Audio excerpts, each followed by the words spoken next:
We learn to process the end of a romance, but are rarely prepared for the specific acute pain of a best friend breaking our heart.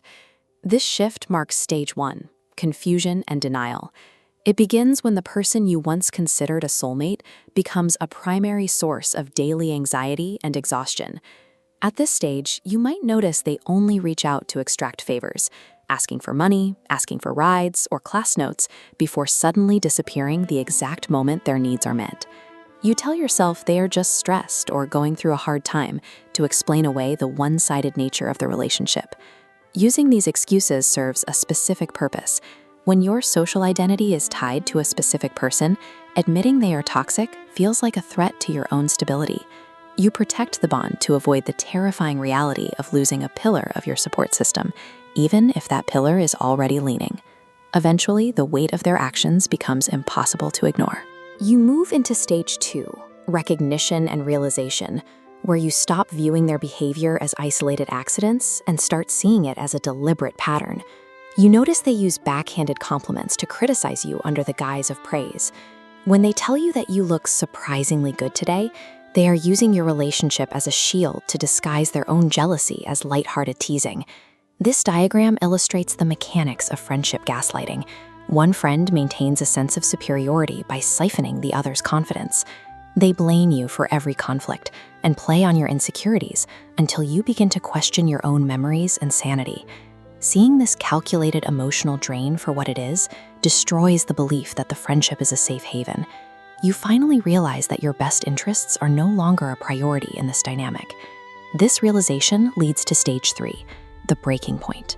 This is the moment you confront them directly, explaining how their actions have hurt you. A toxic friend avoids accountability by using a fake apology. Instead of acknowledging the harm, they use phrases like, "I'm sorry you feel that way," which effectively places the burden of the conflict back onto your emotions rather than their actions. If the fake apology doesn't work, they move into scorekeeping. They weaponize a list of your past mistakes to deflect from the current issue. The goal isn't to find a resolution. It is to trap the conversation in a loop where you are at fault. This loop confirms they will gladly sacrifice your well-being to protect their own ego. When you hit this wall of deflection, you have the proof you need. The relationship cannot be salvaged because only one person is interested in fixing it. Entering stage 4, separation and the void, requires the logistical work of walking away. This involves creating physical distance and severing digital ties to ensure your boundaries actually hold. Removing someone who was a part of your daily life creates a profound shock. The sudden absence of shared plans and daily habits can feel like a physical weight, often resulting in unhealed psychological trauma that lingers long after the person is gone. Once the initial shock subsides, you enter stage 5, grief and anger. With the toxic influence removed, you gain the clarity to look back at the friendship with a new sense of resentment. This anger stems from the data of the relationship, the one-sided effort, the ignored pleas for support, the energy spent fixing their mistakes while your needs were brushed aside. This anger is a necessary signal. It is your mind finally recognizing that your boundaries were violated for a long time, and it marks the beginning of your recovery. In stage 6, self-reflection and seeking closure, you have to reconcile the fact that you will likely never receive a genuine apology from the person who hurt you. Because a toxic person rarely takes accountability, you must manufacture your own closure. Waiting for them to validate your pain only gives them continued control over your healing process.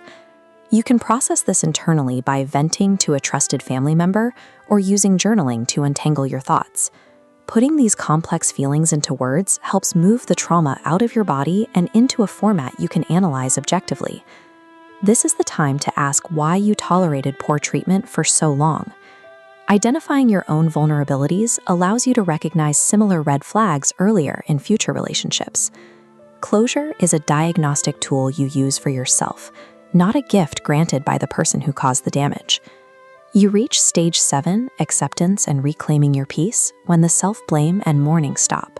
You arrive at the conclusion that having no friends provides a more stable foundation for your mental health than maintaining a bond that requires you to feel inferior. Stepping away allows you to turn your focus inward. You start using the memories of that friendship as a blueprint for what you will no longer accept, creating space for connections that are actually built on mutual respect. By ending a toxic bond, you take back the energy you once spent on an impossible task. You gain the freedom to build a life where your peace is no longer up for negotiation.